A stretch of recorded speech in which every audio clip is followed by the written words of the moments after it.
Assalamualaikum warahmatullahi wabarakatuh. Alhamdulillah rabbil alamin wassalatu wassalamu ala asyrafil anbiya'i wal mursalin wa ala alihi wa sahbihi ajma'in, amma ba'd.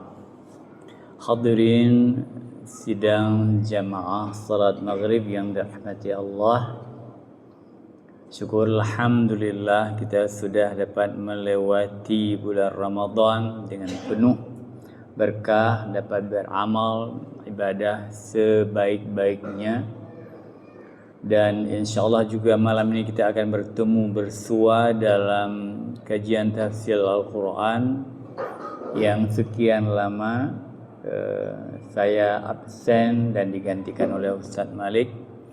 Malam ini insyaAllah kita akan sambung lagi, dan yang pengajian beberapa bulan yang lalu kita mengaji dari surat Al-Ahqaf. Surat Al-Ahqaf. Al-Ahqaf yang berarti gua atau juga berarti bukit pasir. Sedikit tentang sebelum kita masuk dalam kajian ayat, sebagai refreshing dan review, bahwa sesungguhnya kita itu sangat penting belajar tafsir Al-Quran, sangat-sangat penting, karena yang kita belajar sehari-hari misalnya tentang fikih itu jumlahnya sedikit sekali. Sebagai pernah kita sebut bahwa fikih itu mungkin hanya berkisar antara 250 ayat Al-Quran saja. Selebihnya Al-Quran yang 6.300 atau 600 itu berarti tak terjamah. Itu pertama. Yang kedua, saat sekarang ini umat Islam sengit bertikai, berikhtilaf antar sesama umat muslim sendiri, yaitu antar firqah atau mazhab atau kelompok atau organisasi. Kenapa? Itu salah satu sebabnya adalah karena jauh dengan Al-Quran. Di saat jauh kita dengan Al-Quran, maka ada ajaran, poin-poin ajaran, inti-inti ajaran yang diajarkan, kita tidak. Maka ada seruan ulama misalnya kembali kepada Al-Quran dan hadis. Itu sangat-sangat bagus, kembali kepada Al-Quran. Hidup kita dengan fikih, kembali kepada Al-Quran, baru fikihnya bagus. Akhlak, kembali kepada Al-Quran, bagus, baru sempurna. Dan lain-lainnya pun sisi kehidupan jika kembali kepada Al-Quran, baru sempurna. Apa sebab sekali lagi kenapa misalnya kita bertikai dan menjadi sengit? Kita lupa pesan Al-Quran. Fa in tanaza'tum fi syai'in, jika kamu umat Islam tanaza'tum, kamu bertikai, berselisih pendapat, fi syai'in, tentang sesuatu, farudduhu. Caranya bagaimana? Udah berselisih, kembalikan kepada Al-Quran, ilallah, kembali kepada Al-Quran dan hadis atau sunnah. Sekarang sedikit, di saat berselisih, maka yang ditonjolkan bukan ayat Al-Quran dan bukan hadis, tapi yang ditonjolkan mazhab atau kelompok. Saya kelompok ini, memang kelompok ini harus begini. Saya kelompok itu, maka kelompok itu harus begitu, dan sebagainya. Padahal Allah sudah berpesan Al-Quran, kalau Anda sedang berselisih, kembalikan kepada Al-Quran. Pertanyaan berikutnya, apakah kemudian dengan kita kembali kepada Al-Quran selesai masalahnya? Kalau tidak selesai, bukan Al-Quran namanya. Kalau Al-Quran tidak mampu menyelesaikan persoalan kehidupan secara umum dan persoalan ikhtilaf secara khusus, bukan Al-Quran namanya. Maka orang-orang yang membaca ayat-ayat Quran, kemudian mengetahui maknanya, kemudian mengetahui seluk-beluknya dan bahasan-bahasannya, insya-Allah dia akan sangat kaya dalam dengan ilmu Islam. Baik, memang sebelumnya kita mau selesai dari surat Al-Ahqaf, namun sedikit murajaah kita. Saya akan mengambil di ayat di ayat 21 surat Al-Ahqaf. Ini sebagai murajaah saja karena kita sudah lama sudah lupa. Kita murajaah sedikit sebelum nanti kita akan pindah ke dalam surat yang baru insyaallah. Ayat yang kita baca sekarang ayat 21. A'udzu billahi minasyaitonir rajim. Wadhkur akha 'adin id anzara qaumah bil ahqafi wa qad khalatin nuzur min bayni yadayhi wa min khalfihi alla ta'budu illa Allah inni akhafu 'alaikum 'adzaba yaumin 'adzim. Wadhkur, dan ingatlah, akha 'adin, ingatlah wahai Hud. Ini cerita Nabi Hud. Akha 'ad, Hud itu saudara kaum 'Ad. Apa maksud Hud saudara kaum 'Ad padahal 'Ad itu adalah orang yang mengingkari Allah? Pernah terjadi perdebatan di kalangan umat Islam dalam kehidupan sehari-hari ini, sedikit langsung kepada hal yang terjadi dalam masyarakat, bahwa kita dilarang menyebutkan saudara kepada orang kafir. Itu ada itu. Sehingga banyak orang, satu kelompok tertentu misalnya, salahlah orang yang mengatakan saudara-saudara sekalian gitu kan, ada pidatonya. Pidato kan ada orang kafir, ada orang Islam. Kemudian dia menyalahkan saudara-saudara. Itu disalahkan. Kenapa? Katanya tidak boleh menyebutkan saudara kepada selain Islam. Padahal di sini Al-Quran menyebutkan kaum 'Ad itu saudara Hud. Apa maksudnya? Kemudian tafsir mengatakan maksudnya adalah ini kaumnya 'Ad itu kaumnya Nabi. Maksud saudara itu, saudara adalah orang sewilayah, orang senegara, orang semasyarakat. Itu saudara juga namanya. Jadi tidak keliru kalau kita menyebutkan dalam pembicaraan sehari saudara saya, saudara kita yang Nasrani, itu tidak keliru. Walaupun pernah ada ayat menyebutkan enggak boleh menyebutkan saudara kepada Nasrani. Padahal saudaranya bukan dimaksud dengan saudara seperti dalam Islam, tapi saudara sebangsa, saudara setanah air, saudara sekampung dan sebagainya. Baik, di sini Allah sebutkan, tolong ingatlah wahai Hud, Nabi Hud, saudara kaum 'Ad.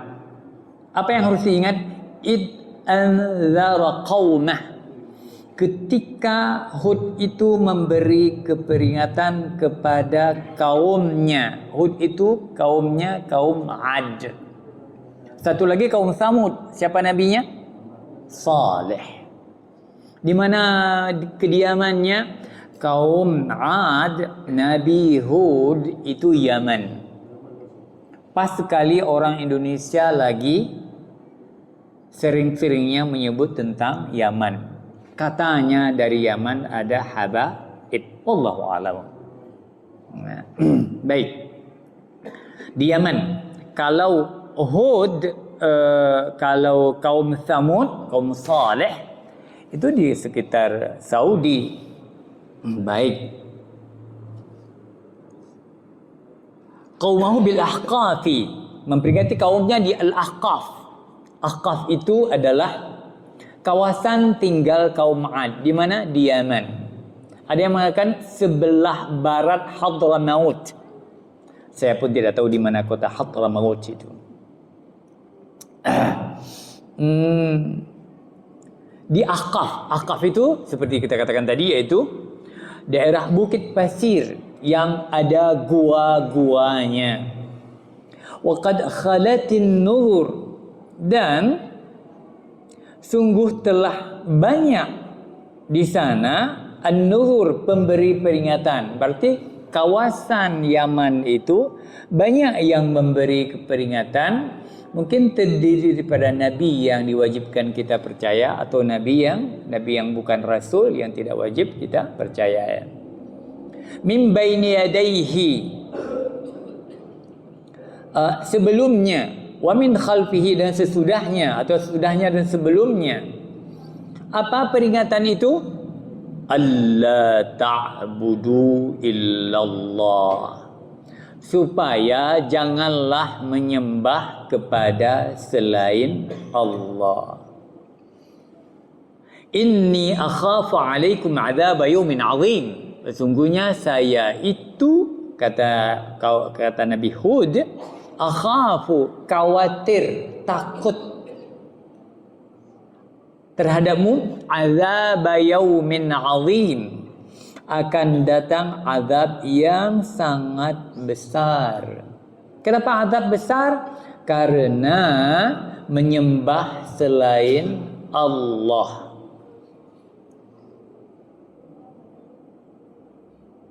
Jika menyembah selain Allah, kita langsung teringat kepada patung. Benar, kaum-kaum dahulu adalah menyembah patung. Kaum-kaum terdahulu mempersekutukan Allah, tidak menyembah Allah tapi menyembah kekuatan apapun yang ada di depan mereka. Ada laut disembah, ada danau disembah, ada bukit disembah, ada pohon disembah. Sebagaimana nenek moyang kita di Indonesia dulu begitu. Apa yang mereka lihat, mereka sembah. Nanti ingat orang Pong ri putar sembah orang tanya sampai orang Cina. Kekalan abu meganang sembah nambah gepuja. Sebab keyakinan orang Aceh, di mana tempat-tempat yang angker itu ada penghuninya, dan penghuni itu sangat berkuasa. Bahkan Tuhan pun mungkin tidak bisa mengatur dia. Itulah penyembahan. Itulah kesyirikan, meyakini di tempat-tempat tertentu ada penguasanya, sehingga orang Aceh mengatakan bahwa kalaulah kita masuk ke sana harus minta izin pada yang punya, ya mbak. Nyan napoi, abu nyan napoi. Tamong lah nyan minta laki izin ni, minta izin. Itu kesyirikan besar ya kaum kita. Baik, katakanlah itu cerita zaman dahulu di Aceh. Tetapi zaman sekarang, sebagaimana juga ada isyarat Al-Quran, bukan lagi takut kepada gunung, bukit, pohon atau empang dalam bahasa Jawa, tapi takut kepada orang. Sama saja, sangat takut kepada orang, sehingga tidak berani berbuat benar karena takut kepada orang. Dalam Al-Quran, yakhshawnan nasa ka khasyatillah. Kalimat Al-Quran, ada orang yang takut kepada manusia seperti takut kepada Allah. Itu juga jatuh kepada syirik. Di zaman dahulu, kaum-kaum dahulu, patung nyata. Di zaman sekarang, penyembahan patung itu tidak nyata. Tapi ketakutan sama. Ketakutan kepada makhluk. Padahal kita diajarkan oleh Al-Quran, oleh Islam, untuk takut kepada Allah. Baik. Akhafu alaikum azaba yaumin azim. Berbuat menyembah selain Allah. Baik, kita lanjutkan ayat berikutnya karena ada poin penting. Qalu ajitana lita'fikana an alihatina. Setelah Nabi Hud memperingatkan kaum Ad, apa responnya? Apa respon? Qalu, mereka mengatakan, ajitana lita'fikana, apakah kamu datang kepada kami untuk memalingkan kami an alihatina, dari Tuhan-Tuhan kami. Ini sama. Sejak dari zaman Nabi Hud, katakanlah sampai sekarang, kalau diajak kepada jalan kebenaran, selalu yang dicurigai, apakah Anda akan mengusir, memalingkan kami dari apa yang kami amalkan sekarang? Selalu begitu. Selalu begitu. Makanya saya sangat teringat kepada ulama Aceh. Dalam sebuah pertemuan ada mengatakan, wahai dengku-dengku mandum, baik ni dengar orang lain, ni dengar kamu. Karena dalam masyarakat na orang-orang guna pergi antara orang dera dengan kamu. Yang baik dengar, ni dengar kamu mantap. Baik. Jadi zaman dulu begitu. Kalau ada yang Nabi mengajak kepada kebenaran, langsung dia membalas. Apakah kamu dengan ucapan itu akan memalingkan kami dari Tuhan kami, yaitu berhala-berhala? Fa'tina bima ta'iduna in kunta minas sadiqin. Maka datangkanlah kepada kami azab yang telah kamu janjikan, kamu ancamkan, in kunta minas sadiqin. Langsung. Jadi kalau memang kamu ingin mengalihkan dari Tuhan-Tuhan kami dan kamu anggap yang kamu bawa itu benar, fa'tina bima ta'iduna. Tolong datangkan apa yang kamu janjikan kepada kami daripada azab. Kan Nabi mengatakan, Nabi itu Bashir wa Nadhir. Bashir memberi kabar gembira tentang kehidupan syurga. Nadhir memberi kabar peringatan tentang azab. Itu ada dua tugas Nabi. Kemudian mereka menuntut, mana nadhirnya, mana ancamannya kalau kamu benar seorang Rasul. Kepada Muhammad juga demikian. Mana azabnya? Jadi waktu dulu azab itu diturunkan oleh Allah karena mereka sendiri minta. Mana azabnya? Kok enggak ada? Bohong-bohong saja. Padahal Allah kemudian tidak lama akan menurunkan azab itu. Qala, Nabi Hud mengatakan, innamal ilmu indallah. Azab itu, ancaman itu adalah informasinya, ilmunya dikuasai, dimiliki oleh Allah. Wa uballighukum ma ursiltu bihi. Sebentar. Ilmu indallah, di sisi Allah. Wa uballighukum, saya hanya menyampaikan untuk uballighukum ma ursiltu bihi, apa yang aku diutus dengannya.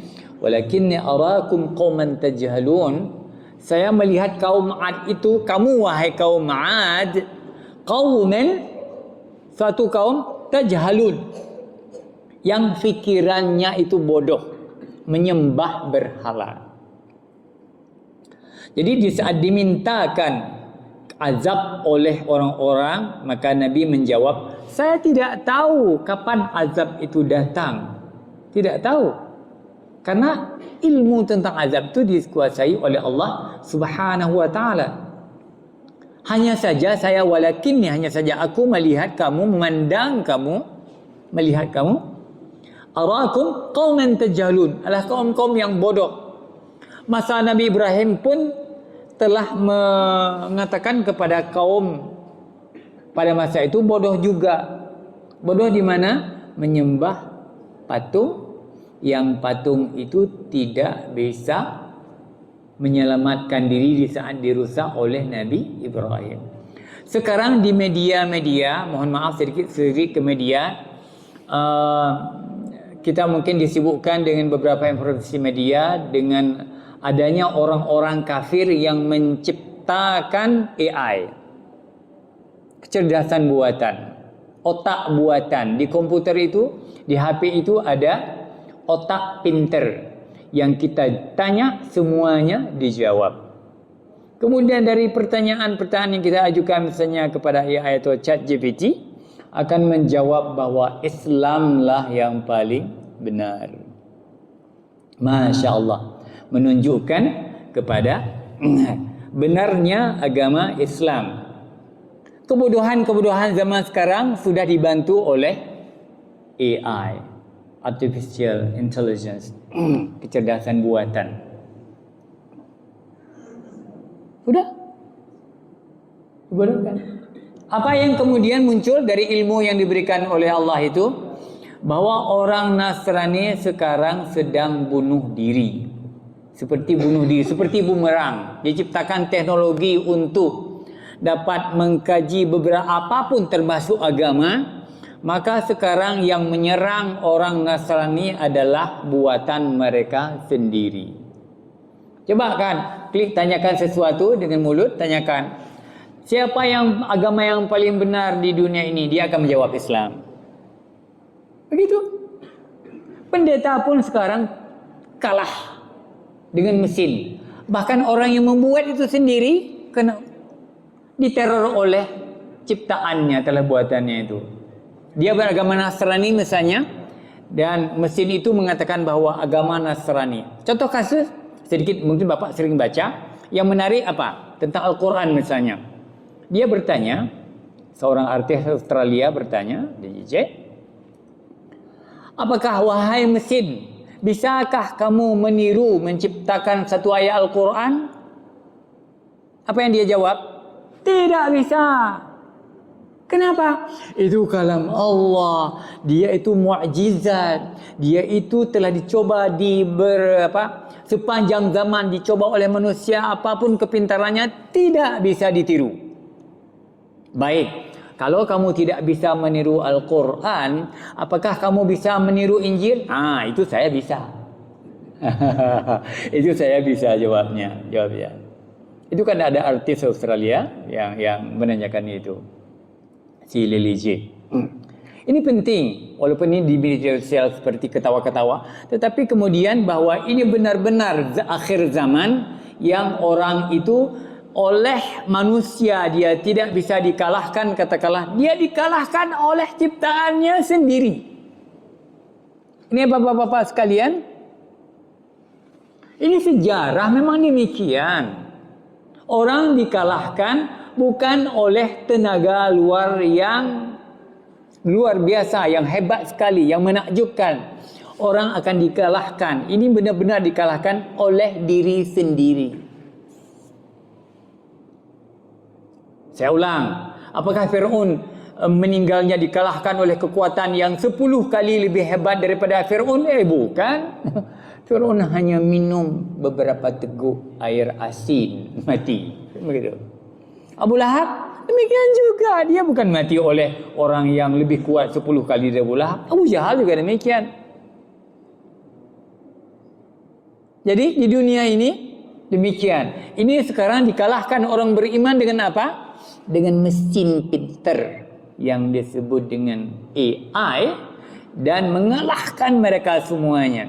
Pendeta-pendeta buka itu semuanya, nggak bisa ngomong. Sampai sekarang sudah dijawab oleh mesin itu. Adakah Injil yang asli? Tidak ada. Masya Allah, tidak ada. Jadi orang semua sudah lagi pusing. Langsung kita kembali ke ayat lagi. Inilah yang disebut dengan ilmu itu di sisi Allah, dan Allah bagikan kepada kita semua supaya kita dapat beriman dengan sebaik-baiknya. Nah, kalau di zaman seperti ini orang-orang tidak menjadi Islam gara-gara yang demikian, maka cocok seperti ayat ini. Seperti Nabi Hud mengatakan kepada kaumnya, inni arakum qauman tajhalun. Saya melihat kamu, wahai kaumku, memang bodoh-bodoh, tidak bisa berfikir. Seperti Nabi Ibrahim tadi mengatakan, kenapa kamu menyembah padahal dia sendiri tidak dapat menolong. Dan satu lagi sedikit saya tambahkan, yaitu sekarang mesin-mesin itu sudah membongkar misalnya bahwa masa Tuhan Yesus dibunuh oleh orang tidak bisa menolong diri sendiri. Kalau memang dia Tuhan, masa disalib? Ini Tuhan kasihan, lemah sekali, maunya kan bisa lari Tuhan itu kalau disalib. Orang aja bisa lari, apalagi Tuhan. Jadi Masya Allah, Tuhan aja nggak bisa lari disalib dia dan sebagainya. Masya Allah. Jadi Allah menurunkan kebenaran ilmu kepada kita melalui mesin komputer yang sangat canggih. Oke, kita teruskan. Semoga kita tidak menjadi orang yang sebodoh itu hidup di zaman sekarang. Falamma ra'auhu 'aradan mustaqbil awliyatihim. Apa kejadiannya? Tatkala mereka melihat azab itu berupa awan yang menuju ke lembah-lembah yang tempat mereka tinggal. Qalu hadza 'aradun mumtiruna. Mereka mengatakan ini awan yang akan memberikan hujan kepada kita. Bal huwa mastajaltum bih. Bukan, tetapi inilah azab yang kamu minta diserahkan. Karena ayat sebelumnya minta dimunculkan azab, ternyata azab itu datang. Apa azabnya? Ada awan hitam yang seolah kita melihat, wow, ini bakal turun hujan ini. Padahal awan hitam itu adalah badai yang menerjang berapa? Nanti kita bicara masalah haqqah.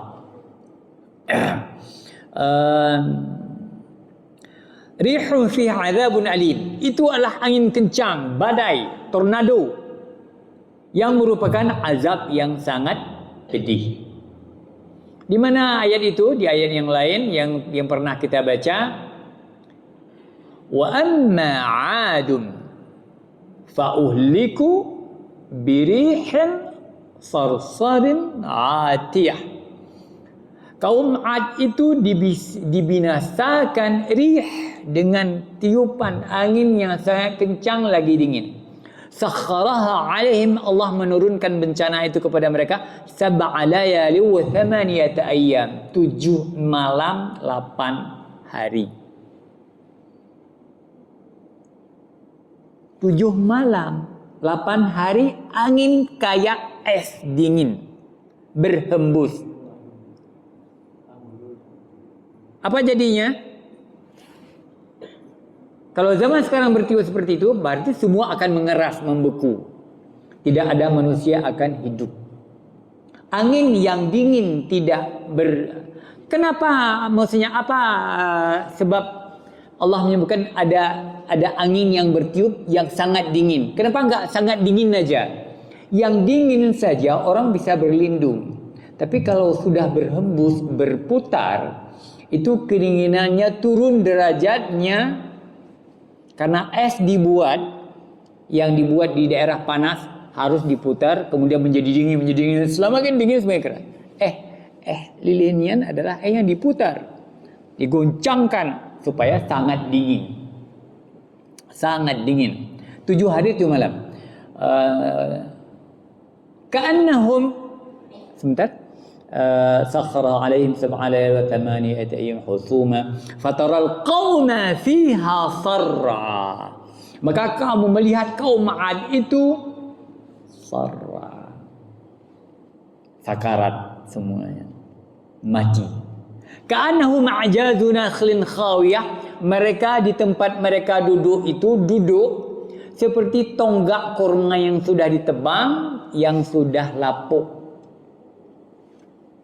Kalau kita melihat daripada yang bekas-bekas lahan yang sudah dibakar, ada tonggak-tonggak pangkal pohon yang sudah terbakar, yang sudah bisa ditendang lapuk begitu. Begitu akibat angin itu azab Allah.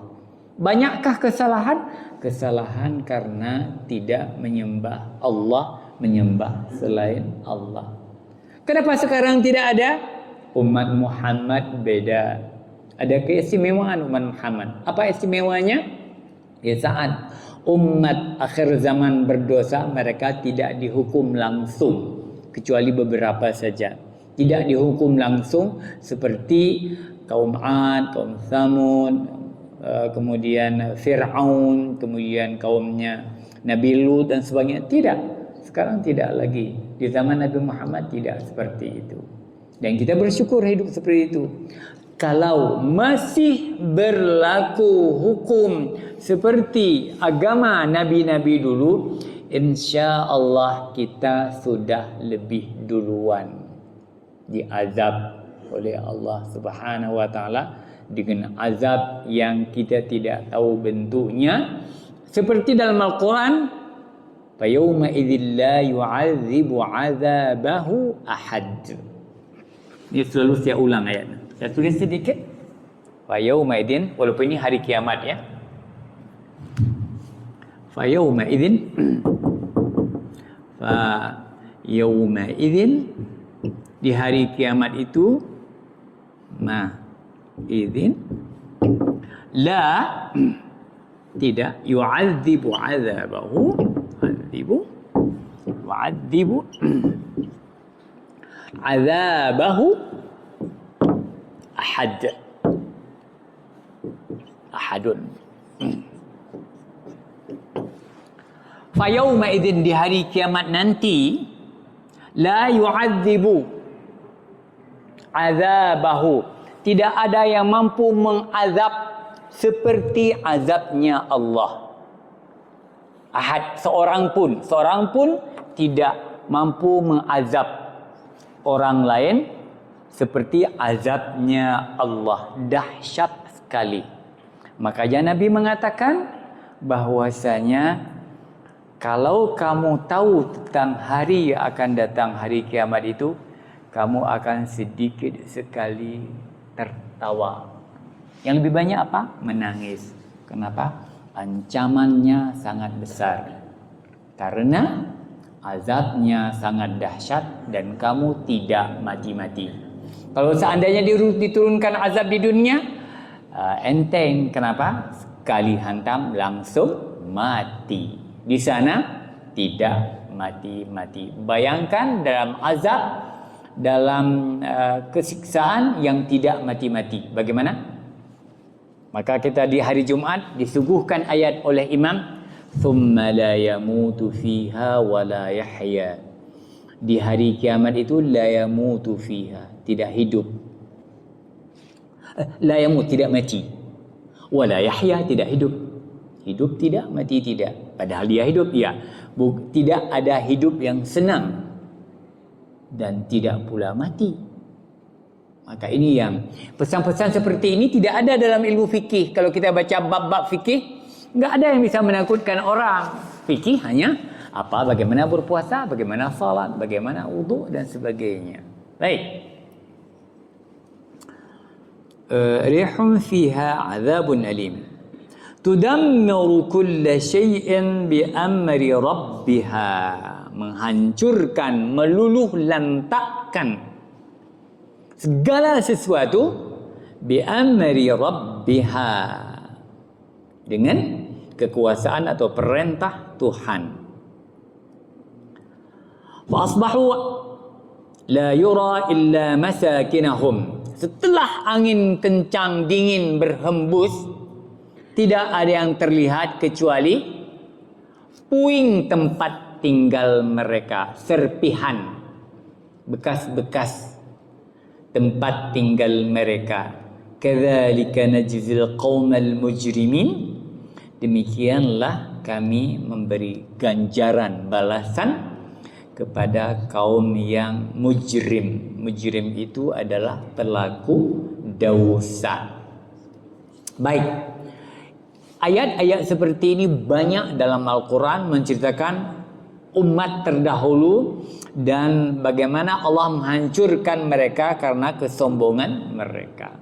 Untuk apa kita baca ini dalam Al-Quran?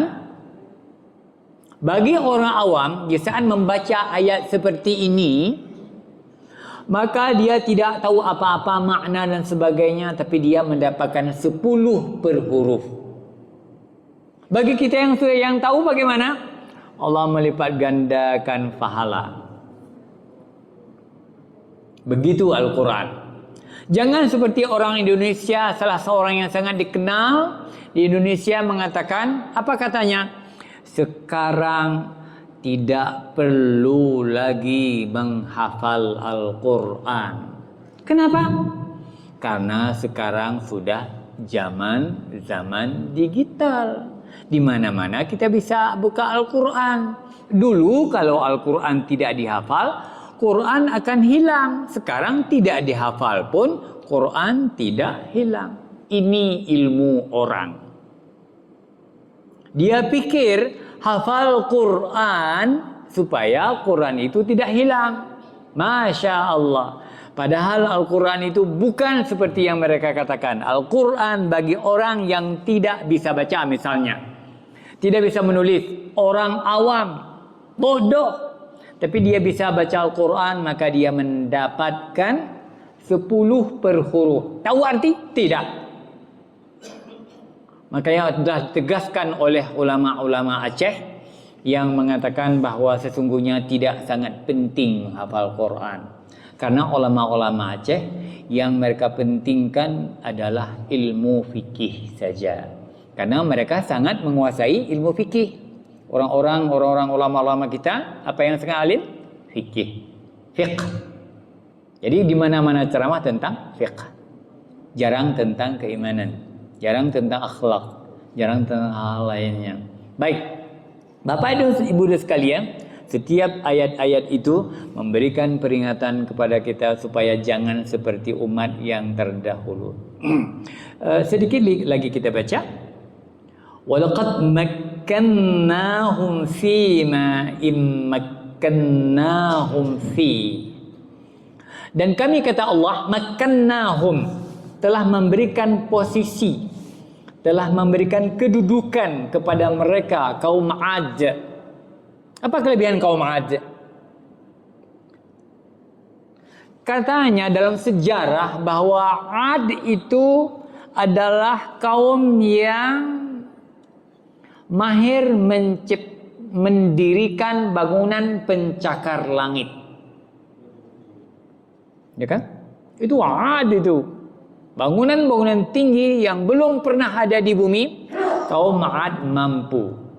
Karena kemampuan itulah dia menyombongkan diri, kami adalah orang hebat. Mana bisa dikalahkan? Kan begitu manusia kalau udah dapat sesuatu. Jadi Allah mengatakan di sini, kami sudah berikan kepada mereka kemampuan untuk itu. Fima immakkannahum fi, yang kami belum pernah berikan kepadamu padanya. Wa ja'alna lahum sam'an wa absaran wa af'idah, dan kami berikan kepada mereka sam'an, pendengaran, penglihatan, dan afidah, fuad, hati.